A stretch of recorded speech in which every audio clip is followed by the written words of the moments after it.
Preparativos para a batalha. Parte 1. Um mês depois. A reunião foi convocada no Palácio de Valência do Reino Restize. Gazef Stronov estava parado imóvel ao lado do rei Ramposa III, que estava sentado em seu trono. Ele examinou as fileiras densas de nobres diante dele, e seus olhos se arregalaram um pouco quando ele identificou as formas dos 6 grandes nobres entre eles. Os 6 reunidos eram uma ocorrência rara, de fato. Os chefes dessas 6 famílias controlavam quase tantas terras quanto o rei e, somados, seu poder militar superava o do próprio rei. Por causa disso, eles frequentemente encontraram desculpas para faltar ao chamado real. Isso era especialmente verdadeiro para o líder da facção anti-realeza, a facção nobre, Marquês Boulop, que nem se preocupava em esconder seu desdém pelo rei. A relação era ruim ao ponto que as pessoas chegavam a achar que o reino poderia desmoronar por dentro. Em seguida, os olhos de Gazef foram para os 3 filhos do rei. A mais atraente de todas era a terceira filha do rei, a princesa dourada, Rener Thierry Chardelon Hille Weiself. Além dela estava seu segundo filho, o segundo príncipe, Zanak Valeon e Gana Hille Weiself. Durante a perturbação demoníaca, ele havia ganhado muitos elogios quando seguiu o rei ao marchar com as tropas em prol do povo. Por fim, o filho mais velho, o primeiro príncipe bárbaro Andrean Eld Hille Weiself. Ele tinha um corpo forte e um corte de cabelo bem aparado, e ele era o homem que o Marquês Boulop estava tentando colocar no trono. Presumivelmente, Boulop estava presente nesta sessão judicial a pedido de Bárbaro. Qualquer reunião com a presença do Marquês Boulop da facção nobre certamente seria intensa. Gazef desviou os olhos da atmosfera densa, que parecia pairar sobre a cabeça, como se reunisse nuvens de tempestade, e olhou para o resto dos nobres. Dos 3 homens presentes, que pertenciam à facção real, o primeiro a chamar a atenção de Gazef foi o Marquês Blumrush, a pessoa mais luxuosa da corte. Esse nobre com traços bonitos aproximava-se dos 40 anos. Seu domínio continha minas de ouro e mitril, ditas minas de metais preciosos, fez dele o homem mais rico do reino. No entanto, circulavam rumores sombrios de que era extremamente ganancioso, a ponto de trair sua própria família por uma moeda de ouro. Havia também rumores de que ele havia traído o reino e estava vendendo informações para o império. No entanto, devido à falta de evidências concretas, nada poderia ser feito sobre ele. Afinal de contas, decapitar o Marquês Blumrush, um defensor proeminente da facção real, sem qualquer prova, faria com que todos os nobres que o seguissem mudassem para a facção anti-realeza. Caso estivesse ciente desse fato e aproveitasse para continuar vendendo informações, então ele seria realmente a pessoa mais desprezível aqui presente. Em seguida, os olhos de Gazef fixaram no mais jovem e bonito dos grandes nobres, o Marquês Pespea. Ele era casado com a filha mais velha do rei e tornou-se o chefe de sua casa ao mesmo tempo que seu casamento. Embora pouco se soubesse sobre suas habilidades e personalidade, seu pai possuía uma excelente personalidade e era um homem competente, de modo que Gazef achava que o jovem Pespea poderia tomar conta de sua majestade. Em contraste, o mais velho entre os 6 nobres era Margrave Urovana. Seu cabelo era branco, e pouco restava até que não houvesse absolutamente nada. Embora seu corpo e membros parecessem madeira retorcida, ele ainda mantinha as gravitas esperadas de um ancião. Urovana era o mais persuasivo dos grandes nobres. Emaranhados contra eles estavam os 3 membros da facção nobre. O primeiro era o núcleo da facção nobre, Marquês Boulop, que controlava a maior parte do território entre os grandes nobres. Seu rosto era fortemente distinto, um lorde que parecia um guerreiro. Como ele já estava na casa dos 50 anos, seu corpo outrora robusto que havia sido aperfeiçoado através de um treinamento implacável, agora era pouco mais do que uma lembrança do passado, mas sua voz e o olhar de predador faziam as pessoas pensarem que devia haver mais do que uma mera sombra do guerreiro que ele foi no passado. Embora ele como guerreiro tivesse perdido muito de sua força para a velhice, como comandante, ele era um comandante melhor do que até mesmo Gazef, o que o tornava tão indispensável para o reino quanto o capitão guerreiro. Ao lado dele estava o conde Liton. Ele era um homem cuja aparência lembrava a feição de uma raposa, e também um dos membros de menos influência dentre os 6. Como tal, ele recorreu a formas e meios para elevar seu status. No entanto, tinha a personalidade de não se importar com o sofrimento dos outros, mesmo que significasse usar meios cruéis para expandir seu poder, e isso não foi bem recebido por outros nobres. Aliar-se ao Marquês Boulop deve ter sido um movimento estratégico para escapar de seus inimigos. O homem final da facção nobre tinha cabelo loiro penteado para trás e olhos azuis estreitos. Seu rosto pálido era de aspecto nada saudável, com poucos sinais de que se expunha à luz do sol. Ele era alto e magro. Em conjunto com sua pele amarelada, ele dava a impressão de uma cobra. Ainda não estava na casa dos 40 anos, mas parecia mais velho por causa de sua palidez doentia. Com emoções mistas em seu coração, Gazef desviou o olhar para longe do Marquês Raeven.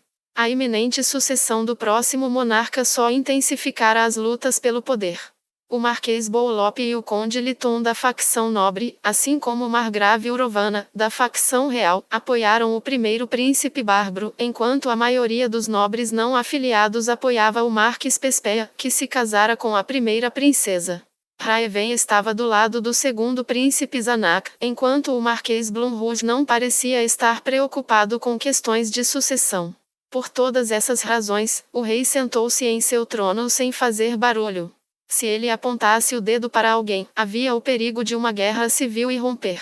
Até recentemente, Gazef não tinha opinião sobre quem deveria se tornar o próximo rei. Mas agora seu coração estava inclinado em direção a Zanak.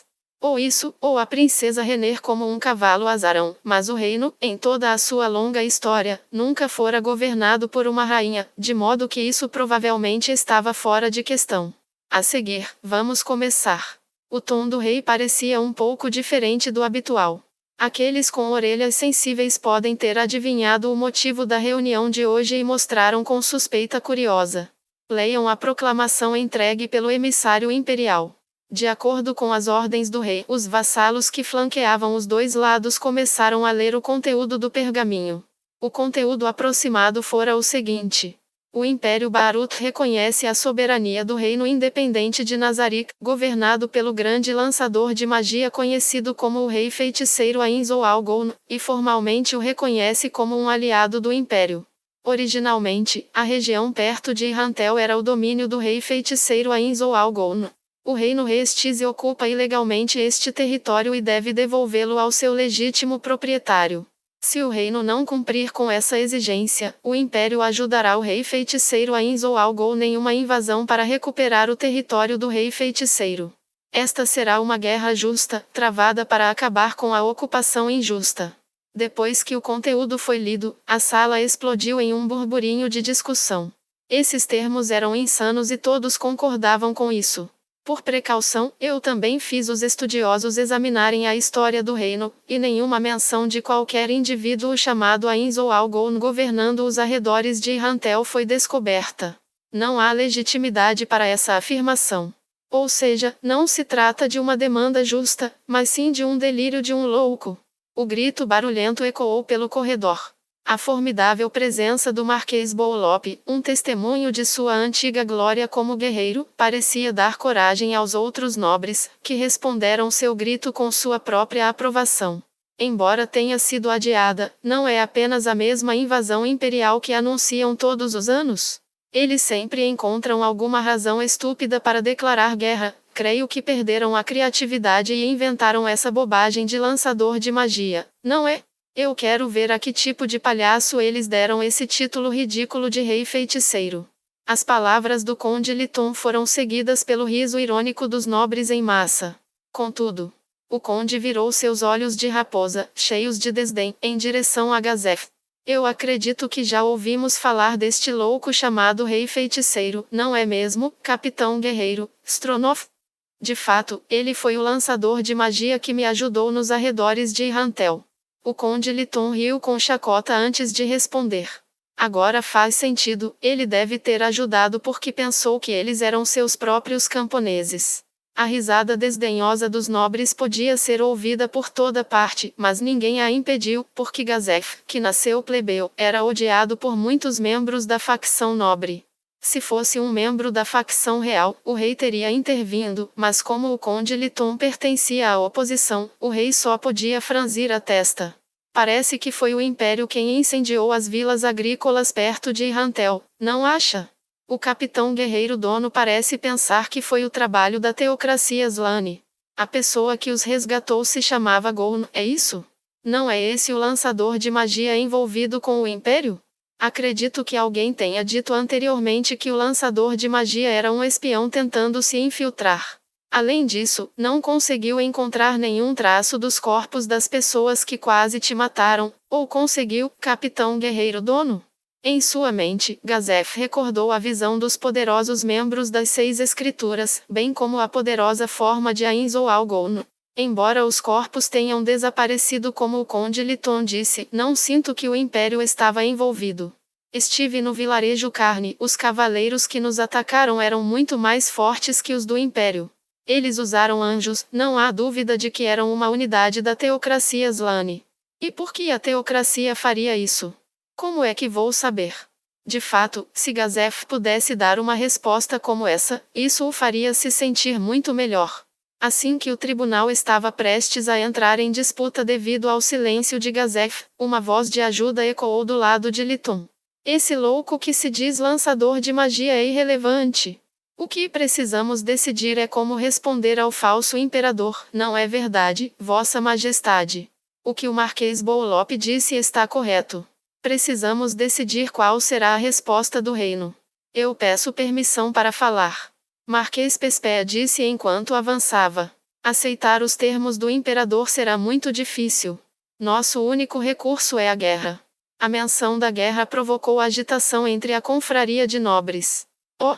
Agora é a hora de esmagá-los de uma vez por todas, hora de levar a luta até a porta do Império.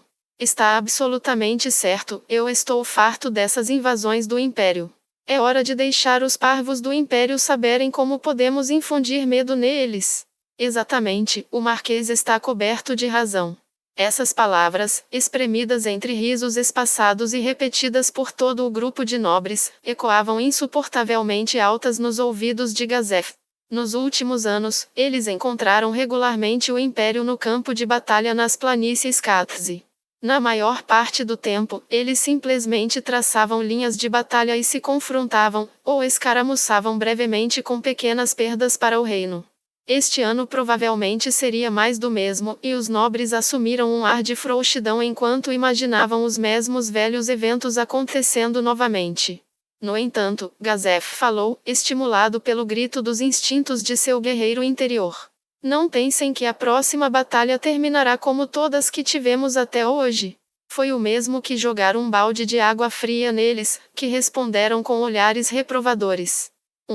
Percebo que realmente crê nessa possibilidade, capitão guerreiro. Poderia nos elucidar? Sim, Vossa Majestade, é que a imagem de uma certa pessoa tocou os sinos de alarme em seu coração. O motivo para isso é por causa do lançador de magia, Ainz ou Algon. Sendo esse o caso, o único de nós que realmente o viu pessoalmente seria você, capitão guerreiro. Isso significa que devemos dar algum valor às suas palavras. Pode esclarecer o porquê? Palavras faltavam para Gazef. Ele não pôde dar uma boa resposta. Ele não sabia como explicar, mas o seu instinto de guerreiro dizia que tomar uma decisão ruim sobre essa guerra seria extremamente perigoso. Meu rei, o senhor não poderia entregar os arredores de Irrantel para o Império, ou melhor, para aquele lançador de magia? Depois de um momento de silêncio, gritos raivosos tomaram conta do lugar. Covarde! Quão vergonhoso consegue ser, você tem sangue de barata, ou o quê? Esses gritos vieram dos nobres da facção real. Depois que Sua Majestade lhe mostrou tal gentileza, você se vira e diz para que entregue sua propriedade a desconhecidos? Quando começou a servir o falso imperador? Sem mencionar que você nem respondeu à pergunta de Sua Majestade. Em face de tal merecido castigo, Gazef não pôde responder. Se ele estivesse em sua posição, ele provavelmente teria feito a mesma coisa. Basta. Foi o rei de Gazef que chegou a ajudá-lo em sua hora de necessidade. Mas, Vossa Majestade, estou profundamente grato por meus súditos serem tão movidos em meu nome. É por essa razão que peço que se lembrem de que meu capitão guerreiro nunca me trairia. Ele se lançou sem medo em perigo inúmeras vezes por mim. Alguém assim nunca faria nada que me prejudicasse. Os nobres que gritaram com Gazef fizeram uma reverência ao rei. Enquanto reconheceu suas ações, ele continuou falando com Gazef. Capitão guerreiro, em quem confio como minha mão direita. Mesmo sendo você aquele que propõe isso, eu não posso concordar.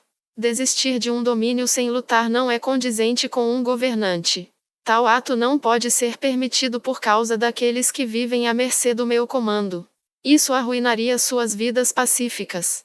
Entregar terras enquanto afastava todos os residentes sem prejudicá-los não passava de um conto de fadas. Mesmo que fosse possível, não haveria como permitir que os residentes deslocados vivessem como costumavam, e no final suas vidas ficariam em pior situação. Não tenho dúvidas disso, Vossa Majestade, e eu espero que o Senhor me perdoe por minhas tolas palavras. Gazef abaixou a cabeça enquanto seu rei, que amava o povo tão profundamente, falou com ele. Caso fosse um nobre tolo, um senhorio que simplesmente via o seu povo como um meio de ganhar dinheiro, seu rei sequer teria dito essas palavras. Foi por causa da compaixão do rei que Gazef estava disposto a entregar sua vida a ele. Ele lembrou as palavras que falou com seu vice-capitão há meio ano atrás. Imagina você em uma situação desesperada e sabendo que os nobres não moveriam um dedo, ainda assim você não gostaria que alguém, de alguma forma, te ajudasse? Ficar pensando que alguém vai vir ajudar é o mesmo que mentir para si mesmo. Ninguém nunca vem ajudar, a aristocracia nunca daria dinheiro para os vilarejos afetados. O Gazef de antes de entrar no grande torneio marcial, nunca teria dito tais coisas. Muito parecido com seu vice-capitão, ele teria pensado que não havia nobres que se arriscariam pelos plebeus. Depois que ele começou a servir o rei, no entanto, Gazef percebeu pela primeira vez que esses nobres bondosos existiam. Lamentavelmente, a esses nobres o poder era escasso.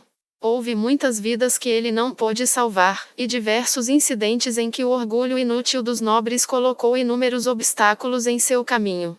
Mesmo assim, o homem a quem servia não desistira. Ele continuou trabalhando para construir um reino onde seu povo seria capaz de viver vidas melhores a cada dia. Gazef estava orgulhoso de seu rei, Ramposa III.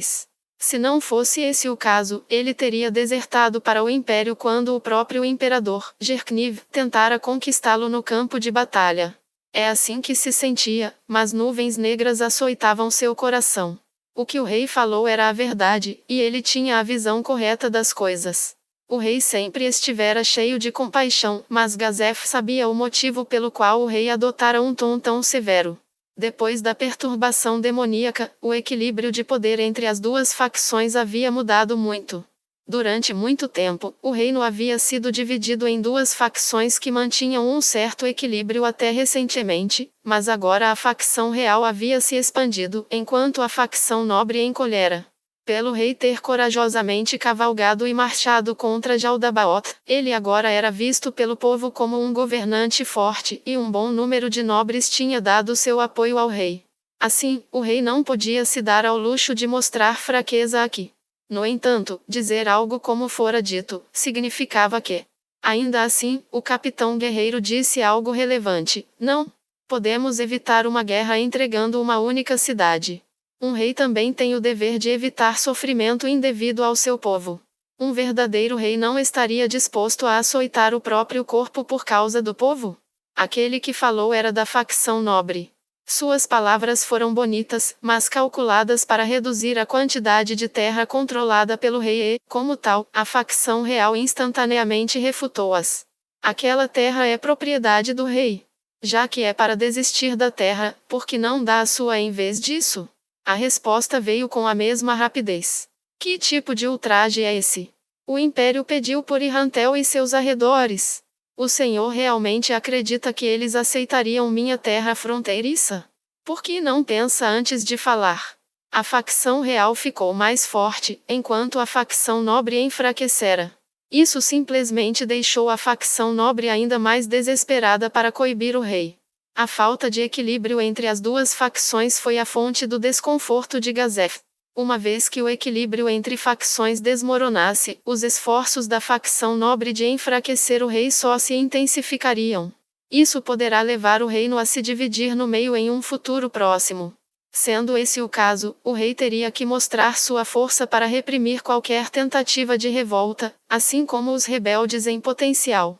Contudo, a incapacidade de admitir fraqueza não é uma coisa perigosa em si. Perdido em seus pensamentos, Gazef só voltou à realidade depois de vários olhares frios de membros da facção real. Eles devem ter pensado que ele tinha secretamente ido para a facção nobre já que havia sugerido a entrega do território do reino. Ao mesmo tempo, esses olhares de reprovação para Gazef tinham outro significado, um mero camponês que esquecera a generosidade do rei. Então, por que não pede ao rei que troque suas terras com a região ao redor de Irrantel e depois as entregue? Como se um pedaço de terra pudesse ser tão facilmente negociado. São um bando de tolos. Tolos? Não acuse os outros do que vocês são. As chamas dessa briga infantil envolveram toda a sala de reuniões. No passado, disputas como essa terminariam em um impasse devido ao equilíbrio de poder, mas agora as vozes da facção real eram mais altas que as da facção nobre. Normalmente, o rei teria dado um basta. Mas ele não parecia inclinado a fazê-lo agora, provavelmente porque a facção real estava na vantagem. Quase qualquer ser humano acharia difícil pôr fim às circunstâncias que favoreciam o próprio ego. O rei também deve ter desejado desabafar suas frustrações com a facção nobre. É como se ele estivesse degustando um doce veneno. Lentamente, Gazef começou a sentir uma convicção ríspida e negra aos olhos da facção nobre. Um calafrio correu por sua espinha. O ataque do arquidemônio, Jaldabaoth, foi a causa de tudo. Naquela época, a decisão do rei de levar seus homens à batalha foi indiscutivelmente a melhor possível. Sem sua ajuda, as linhas de batalha poderiam ter sido quebradas e os aventureiros teriam sido assolados. Se o grupo Rosa-Azul perecesse com eles, o reino estaria em uma situação muito complicada. No entanto, quando Gazef olhou para a cena que se desenrolava à sua frente, não pôde deixar de se perguntar se deveriam ter feito outra coisa. Como seria essa sessão judicial se a força de ambas as facções estivesse em igualdade? Eu não sei, mas, e se perdêssemos essa guerra com o Império? Ficaríamos nessa de resistir até o fim? O que aconteceria? A facção real perderia uma grande parte de sua força instantaneamente, enquanto a da facção nobre subiria. Voltaríamos aos dias de equilíbrio se ambos se unissem em prol de algo? Ou o equilíbrio de poder desmoronaria completamente e mergulharia o país na guerra civil? Estaria tudo bem? Ele não gostava desse sentimento, a sensação de que apesar de fazer suas próprias escolhas, ele ainda estava dançando ao som de outra pessoa. Será que tudo isso foi planejado desde o momento em que conheci o Gondono? Não quero pensar nessa possibilidade.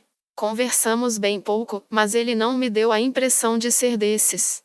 Do modo como Gazef se dirigiu a ele com honrarias, mesmo em seu discurso, e em seus pensamentos, ficou claro que ele não apresentava má vontade em relação ao lançador de magia Ainz ou ao Gon, embora ele agora fosse um inimigo. Talvez ele possa assumir pacificamente o controle do onde eu estou com a cabeça? Pensar uma coisa dessas é quase que traição. Acho que já é hora de pararmos com essas disputas mesquinhas. Uma voz máscula profunda cortou a comoção. Todos ficaram em silêncio enquanto tentavam encontrar sua fonte. Gazef mordeu o lábio quando outra pessoa usurpou o papel que o rei deveria representar. Essa vitória foi doce como mel. Ele não achava que era grande coisa. No entanto, o rei se deixara levar por essa doçura? O rei que Gazef estava tão orgulhoso se submeteu a algo desse porte? Ele não podia apagar tais pensamentos de sua mente.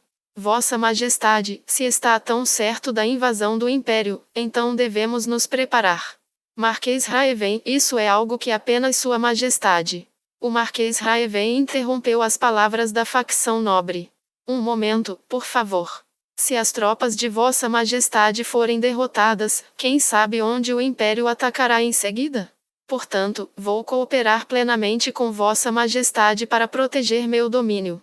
O silêncio tomou conta. As tropas do reino não passavam de civis recrutados. Não havia como serem páreos para as tropas profissionais dos cavaleiros imperiais. A única maneira de derrotar a vantagem do Império na qualidade das tropas era superá-los com números. Foi assim que as coisas aconteceram nos últimos anos. Se eles não conseguissem reunir tropas suficientes para igualar as do Império, então o resultado da guerra já estaria assegurado. Depois de ouvir as palavras de Raeven, os membros da facção nobre imaginaram os cavaleiros imperiais devastando suas terras também. Os primeiros a anunciar seu apoio ao rei foram os nobres que detinham terras entre a capital e Irrantel, seguidos pelos nobres que mantinham laços estreitos com o primeiro grupo e, no final, todos os nobres se comprometeram em apoiá-lo. Está decidido. Atrasaremos nossa resposta ao Império o quanto der, depois reuniremos nossas tropas no lugar habitual antes de declararmos guerra. Naturalmente, também estarei presente. Por favor, deixe-me acompanhá-lo no campo de batalha, pai. O único a gritar foi o príncipe bárbaro, que estivera esperando silenciosamente ao lado até agora. Não, não. Não há necessidade de se incomodar a entrar em campo. Afinal, é o primeiro na fila de sucessão ao trono. Eu irei desta vez, honorável irmão. O primeiro príncipe bárbaro virou-se para a pessoa que falara ao lado dele, o segundo príncipe, Zanak. A resposta de Bárbaro foi curta e objetiva. Não há necessidade? A hostilidade era quase tangível em sua réplica. A proposta do Zanak foi razoável. Como o rei já estava indo para o campo de batalha, seria muito perigoso levar seu filho mais velho junto com ele. Bárbaro entendeu isso, mas mesmo assim, sua recusa veio de seu ódio por Zanak. Isso também se originou da perturbação demoníaca. Durante o distúrbio demoníaco, Zanak havia patrulhado a capital e recebido elogios de muitos cidadãos. Bárbaro, por outro lado, escondeu-se no interior do palácio. Como resultado, o número de nobres apoiando o Zanak também aumentou consideravelmente.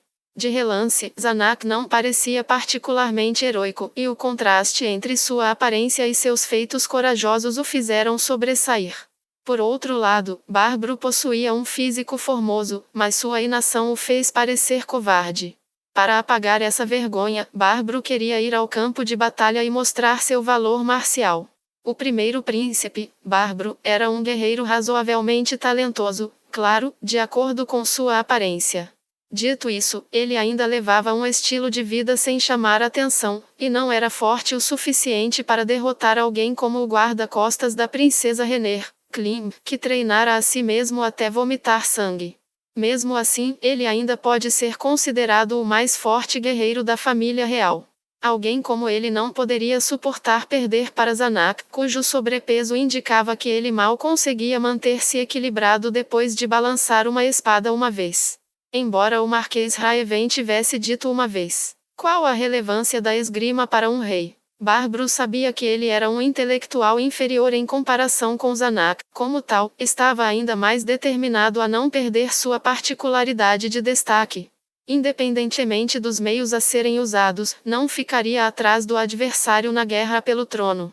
As entranhas de Gazef doeram enquanto ele considerava as crises potenciais escondidas dentro do reino. Embora ele quisesse renunciar sua posição depois que o rei abdicasse, para assim se dedicar apenas a proteger Ramposa III, ao considerar isso de uma perspectiva realística, ele notou que provavelmente seria muito difícil conseguir tal posição. Além disso, ele certamente não se qualificaria como um sujeito leal se não trabalhasse como o capitão guerreiro salvando vidas que poderiam ser salvas. Para começo de conversa, o rei pode nem mesmo permitir que ele faça isso. Se houvesse alguém no seu nível que pudesse substituí-lo como capitão guerreiro, então ele alegremente entregaria sua posição. No entanto, ele não conseguia pensar em tais pessoas. Havia uma pessoa que era tão forte quanto Gazef, mas o dito cujo nunca concordaria em se tornar o capitão guerreiro em seu lugar. O que o Brahim planeja fazer no futuro? Ele tem algo em mente? Embora Brahim tivesse se tornado subordinado direto da princesa Renner, Gazef tinha a sensação de que ele partiria em breve. Se sumisse no mundo, provavelmente seria para aprimorar suas habilidades de espada. Como homem ligado à corte, Gazef não pôde deixar de admirar esse estilo de vida.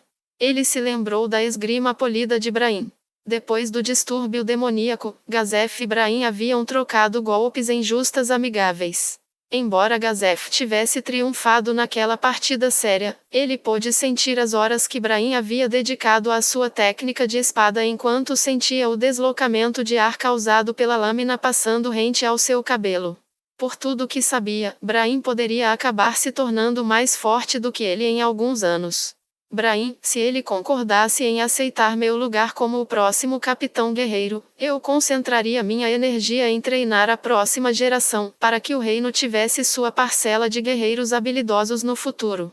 Eu certamente concordo. A voz do Marquês Bolop interrompeu os pensamentos de Gazef.